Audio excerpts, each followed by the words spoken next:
नमस्कार दोस्तों उत्तर प्रदेश की राजनीति से एक बहुत ही महत्वपूर्ण खबर निकलकर सामने आ रही है और एक खबर है संजय निषाद से रिलेटेड।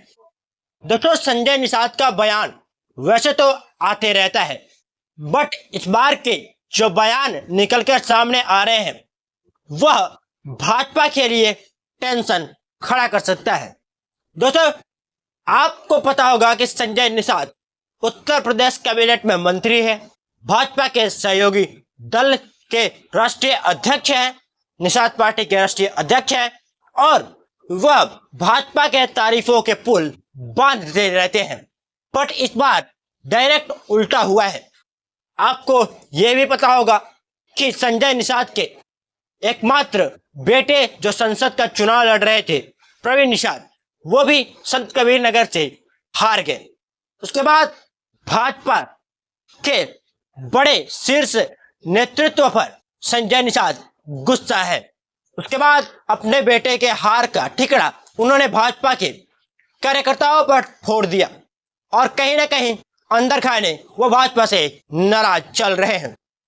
दोस्तों, कुछ समय पहले अनुप्रिया पटेल का बयान आया था जिस पर उन्होंने उत्तर प्रदेश सरकार को ट्रोल करते हुए कहा था कि उत्तर प्रदेश की सरकार ओबीसी पिछड़ी जातियों को नौकरी में भागीदारी दे, आरक्षण का उनका व्यवस्था अच्छा से करे और उनके आरक्षण पर ध्यान दे।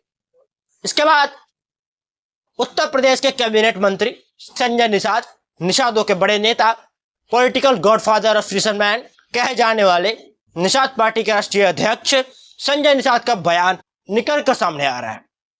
दोस्तों, संजय निषाद ने क्या कहा है, क्या बातें हैं, उसके पीछे की क्या सच्चाई है, उसके पीछे का क्या मकसद है और आगे क्या होने वाला है, उनके बयान के बाद ये सारी बातें मैं इस वीडियो में बताने वाला हूं। तो वीडियो का एंड तक देखिएगा। चैनल पर नए तो चैनल को सब्सक्राइब कर लीजिएगा ऐसी वीडियोस देखने के लिए। चलिए पूरी खबर को मैं आपको बताता हूं, समझाता हूं, पढ़कर सुनाता हूं, उसके बाद आखिर में बताऊंगा कि इसका निचोड़ क्या है और इसके बाद होने वाला क्या है।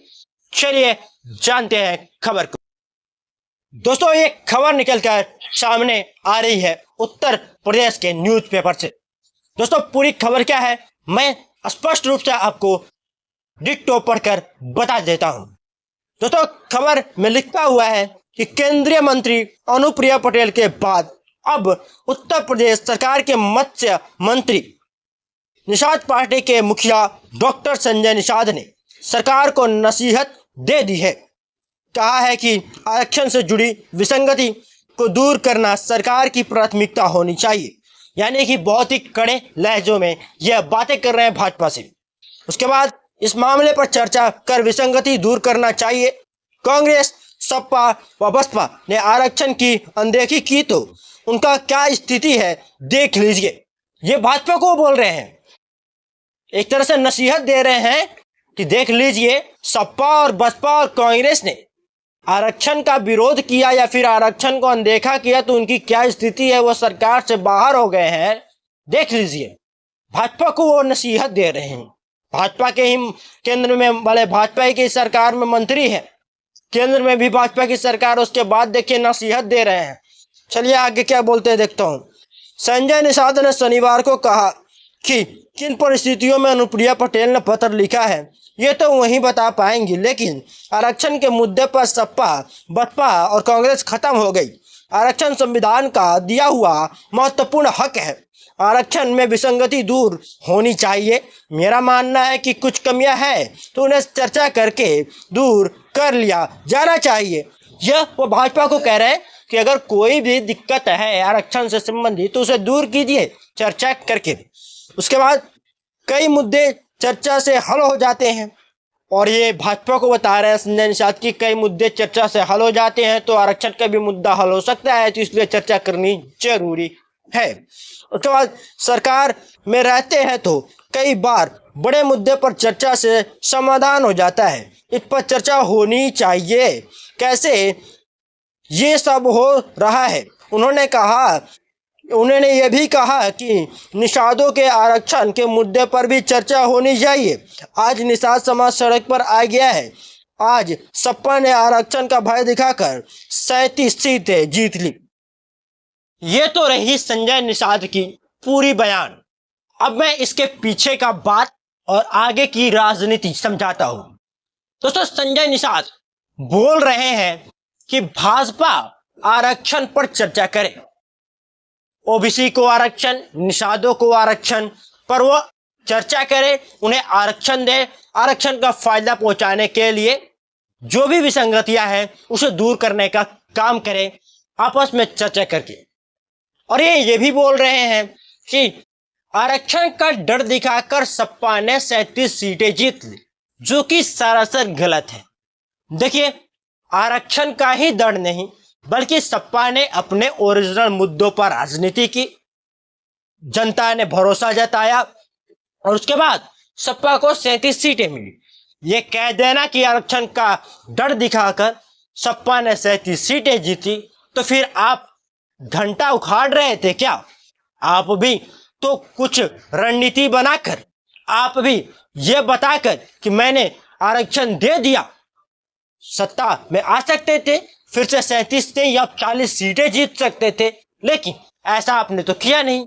आरक्षण के नाम पर केवल निषादों को ठगा, समाज के लोगों को ठगा, उत्तर प्रदेश की जनता को ठगा, ओबीसी को ठगा, एसी एसटी को ठगा। तो फिर आखिर आपको जनता क्यों वोट दे? अगर कोई पार्टी जीत जाती है तो उस पर यह थोप देना कि वो झूठ बोलकर जीती है, यह तो सरासर नाइंसाफी है। इसका मतलब अगर आप भी किसी सीट पर जीते हैं तो इसका मतलब आप भी झूठ बोलकर जीते हैं।